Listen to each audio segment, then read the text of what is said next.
Okay, so what I would like to do is give a demo of the NestForge SVG optimizing nesting software. I'm just going to open up on my screen here. And we're greeted with the landing page. So a few things to talk about just before we get into it. With this piece of software, it is designed to take your SVG files prior to putting them through the laser workflow or the CNC workflow and packing them into nests to save material and ultimately cost. Works with any SVG. This is quite a feature-rich product. Just kind of talk about some of the kind of more mundane stuff at the beginning. But up the top here we have just a simple, nice UI feature. We can switch to between dark mode and light mode if you prefer. I am sitting in a dark room just now, so I prefer dark mode. I'll click back to that. And up here we have the help icon. So I'm going to go through some of the features here, but there's more in depth in the help here. It tells us how we can use the software. We can import it. We can lock scopes, and I'll go into that a little bit more. We can set sheets, materials. We can say presets. We can have pack settings, and we can export as well. So I'll go through all of that. There is also down here the full user guide, which gives you a little bit more hints and tips, do's and don'ts, and some more detail in there. Now you can see up the top here, this product is licensed. It's green. With the purchase of NestForge, you get a 3-day free trial. After that, it will ask for a license. You click in here, simply purchase the license key on sanctumhex.com. It's automatically emailed out to you. You can plug it in here, activate it, and then it is licensed forever. So one purchase, license forever. Once it's licensed, once you've got it open, we can either drag and drop an SVG in here, or we can click on this import button, and I'll click on import here. I've already added a folder that contains one of my designs. So I'm going to open up this L here, and that will pull it in to the preview box here. So I can scroll in and out. I can grab it, move it around about, take a look at it. So here's the full image. And we'll get into a wee bit more how we can manipulate this. So that brings the image in. Now, before we do anything with this, I would like to talk about the sheet sizes. So by default, it's set to 300 millimeters by 600. We can change that to whatever size you want, whatever size materials you work with. We can quickly swap the width and height. And if I do that, we can see that the box is, the graphic is now bigger than the sheet. And that is reflected down here in the preview page. We can see that the green bounding box is the sheet size and the image is sitting outside of it. Now, that's fine at the moment. We will swap that back. We have the option of selecting from our saved materials. There are a few already in here. I can select one, and I don't have anything here that I want to use, but I can select this one here. And it has come up with a couple of presets in here.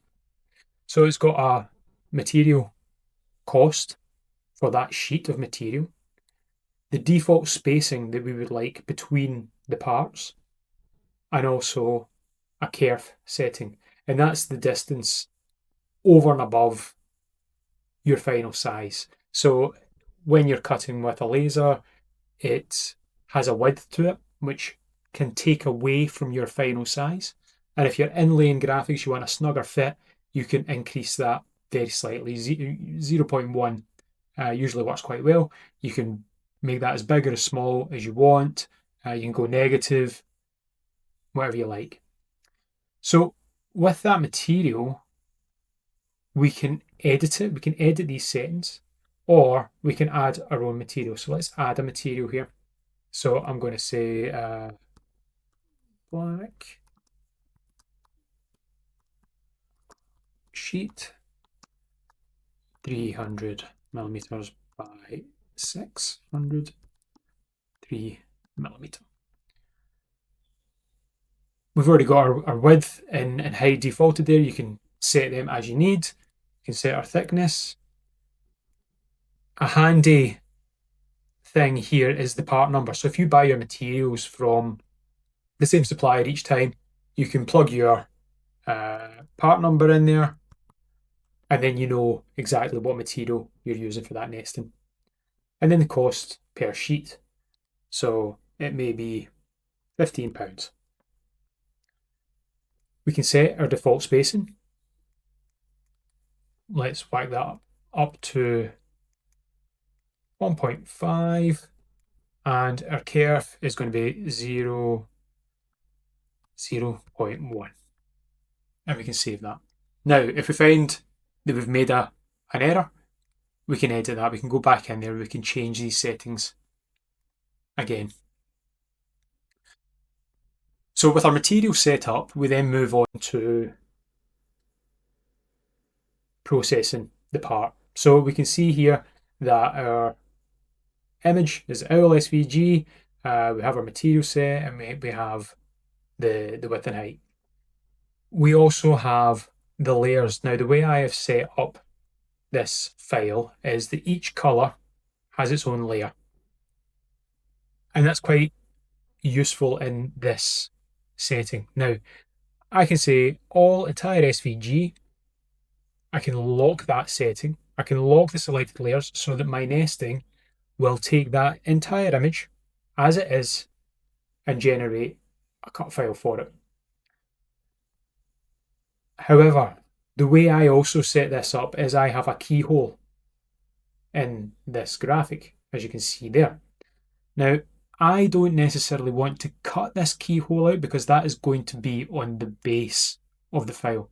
So I want everything but the keyhole. So if I select the base all the way, and I can shift and click, and that will select all of the layers. I can then click on lock selected layers, and that is going to produce one file as you see it just now, minus the keyhole. That won't cut out. So before I create that, let's discuss these settings in the packing area. Now, by default, this is turned off, the minimum area, millimeter squared. Sometimes when you create files, you end up with stray points or little parts that are going to be too small to cut out. And you only really realise that once you've cut them out and you say, well, actually, that's too small for me to cut that back out, and you're just left with a hole in something. So what we can do is we can say, right, disregard anything that is smaller than this size. Useful in some applications. We'll leave that off just now. We can set our quantity. So for this part, because it is going to be the entire graphic that we set a pack for, so it's only going to end up with one per sheet. We can see that in our preview already. I'm just going to leave that at 1. And our margin. Now, the margin is from the side of the material. I'm going to reduce that down a little bit. Reason being, I know that this graphic is almost the width of the material, and if I gave it 5mm at either side, it wouldn't fit on the box. So if I reduce that to 2.5mm, that should be fine. The packing quality, now this is where it starts to get quite interesting, because the pack quality here, we can either use B-box, which takes the outline box of each part. It will try and fit them together a little bit neater, but it's a very fast pack. We can switch between row, shelves, or rectangles, skeleton cut. So we can space them out a little bit. We can make it a little bit easier to process. The fast is quite quick, but because we aren't trying to fit anything else into each other, because we've already locked it, I'm going to select fast. We will look at the other options as we go through it. Or what we can do is we can say optimized. Now, optimized will take a little bit longer to process. It uses proper polygon heuristics to look at spaces in between, nest everything together, move things about, try them at different angles. And the amount that we allow parts to turn can be set here. So we can say either set it to 90 degrees, 45 degrees, 15 or 5. Bearing in mind that each one of these we do, it will take it a little bit longer to think about, okay, well, if I can move this 90 degrees, I can turn this 4 times. If I allow it to turn 45 degrees, then it can turn 8 times. And if you allow it to turn 5 degrees, then it can turn 180 times. And if you've got a lot of parts and it allows you to turn it 180 times to find the best nesting, it can take a little bit of time. We will look at that again as well, useful in some situations. We have the reset button here. So if we've tested a few things, we're not quite happy where we are, we can reset it back to the start and start again. And we have the create pack, which is going to do the magic for us. We also have this option here, auto repack on changes. So if we had that tick and we clicked between different things, it would automatically try and do it. Again, that can be useful in some situations, but in others, if you accidentally click, if you have a couple hundred parts there and you accidentally click 5 degrees, it could take a little bit of time. You maybe don't want to do that. So that's fine. What it is telling us though, before I click this create pack, scroll down a little bit further, that we have 156 elements in here. The types of parts they are, so 151 paths, 2 ellipses, 3 circles. All loops are closed, which is really important. Sometimes if it's not properly closed, it might look like it is in the preview, it might look as though it is in your drawing. But if this detects that you don't have closed loops, it can draw spiky lines and try to join things together that shouldn't be. So it's good to see that that matches that there. We've got our minimum area filter set off, and this is a breakdown of all the parts. Okay. So what I'm going to do is I'm going to click the create pack here. Very quickly. You can see how quick that was because we've got it on fast. Basically what it's done is it's taken that graphic and it said, yep, happy with that. Put it through, and here is our nesting ready to cut. This is going to be the wire over frame, if you like. This is cutting out really, really quick. We can go down to the bottom here, right down to the bottom, and take a look at this advanced tab.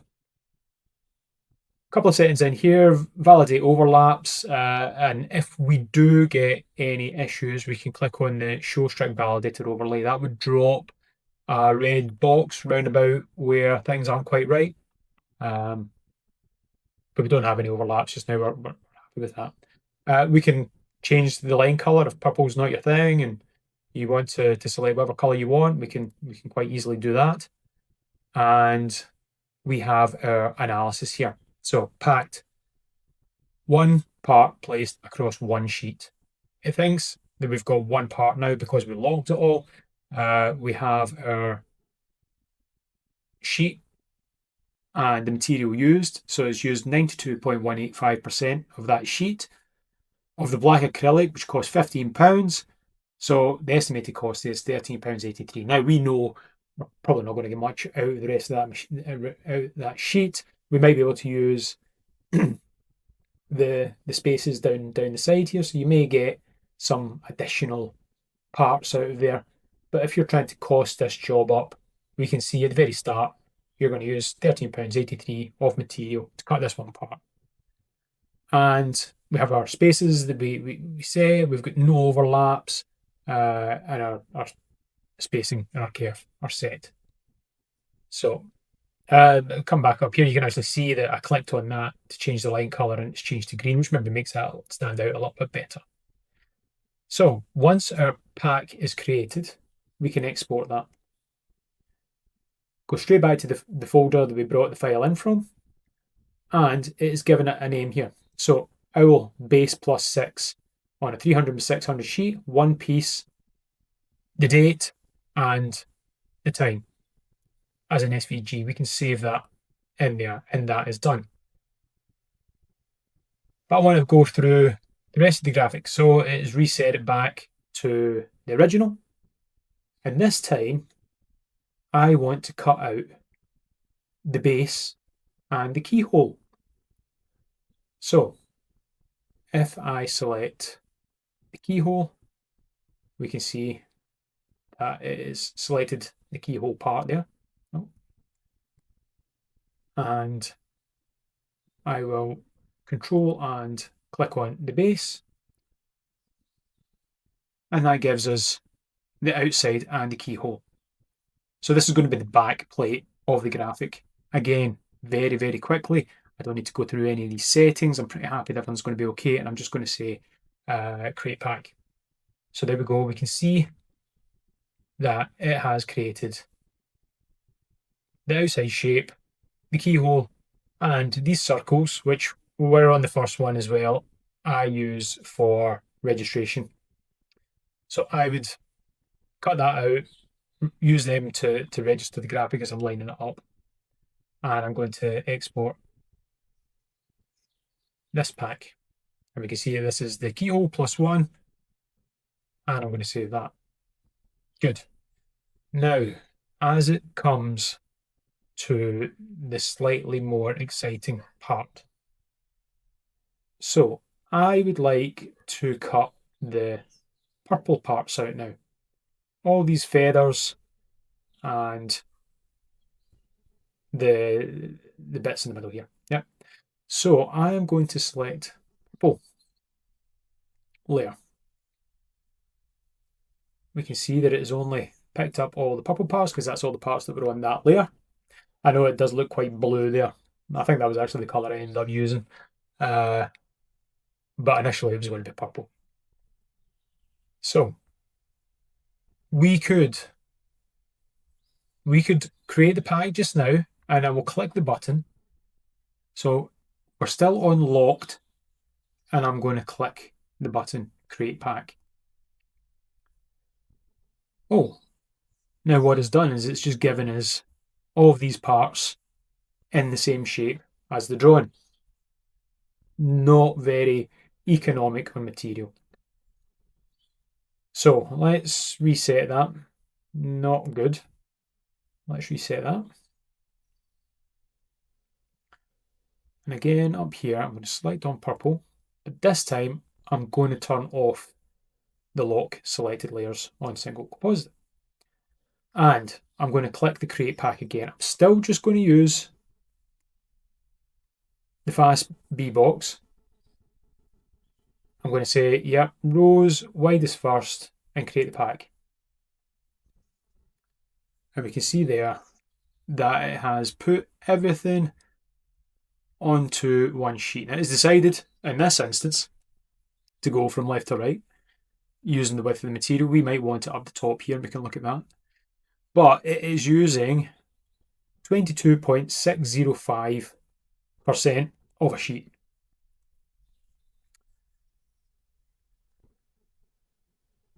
I think that looks okay, but I think we could do better. So let's change this down to optimized. And I'm going to keep it at 45 because for this many parts, it should be fairly quick. And I'm going to click repack. Now you can see we've got a little status bar. Doesn't take any time at all. But actually, this time, it's gone up to 27.594. So that is not as good as the last one. And that is probably down to the fact that the 45 degrees maybe just aren't enough to allow us to fit these larger parts in together. So let's increase that to 15 or decrease it to 15 and click repack. It's going to take a little bit longer, but still pretty quick. And this time at 22% material utilisation. You can see they just fitted it much closer together. Now, I think we could probably still beat 22%. Let's try 5 degrees and repack. And you can see that it takes a little bit longer again.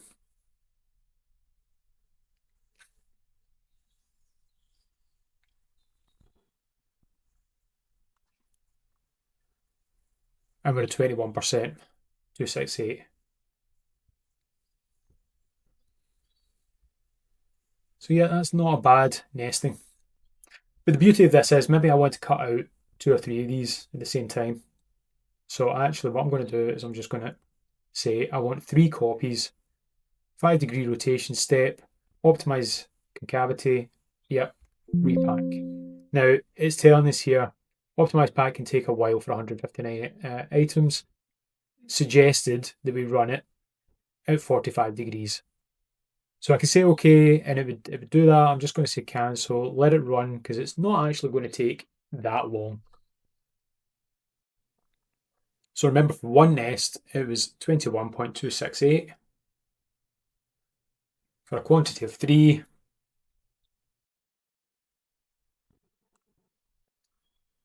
we have our nesting. So that seems to have fitted it together quite well. We were at 21 point something, we're at 59.278. So adding more parts in has actually reduced overall our material usage down below 20% per nesting. And we can see that it's going to cost £8.89 in material. We can split that by 3 because that's how many parts we're going to make. And then we can export this. So we'll click on export pack, it changes there. We can see we've got 3 pieces. So this is the owl purple, 300/600, 3 pieces, and the date and the time. And we can save that. And then we can obviously repeat that for the rest of the layers if we want. We can go yellow. We can quickly do the same thing. Create the pack. 45 degrees, maybe not enough. Let's reduce that down to 15. Repack. 75% down, 57%, fitting them together a lot better this time. And you can see how quickly we can generate our nest. Now, this can be used really quickly if you are selling your digital files on Etsy. People love when they get the finished file and they also get the optimized nestings. Takes out a piece of work for them. You can package that up. You can use that to upsell your product on Etsy or on your online store or wherever you're selling your digital files. And that is NestForge in a nutshell. It's a time saver. It's feature rich, works, and really needs to be added to your workflow. Thank you for your time.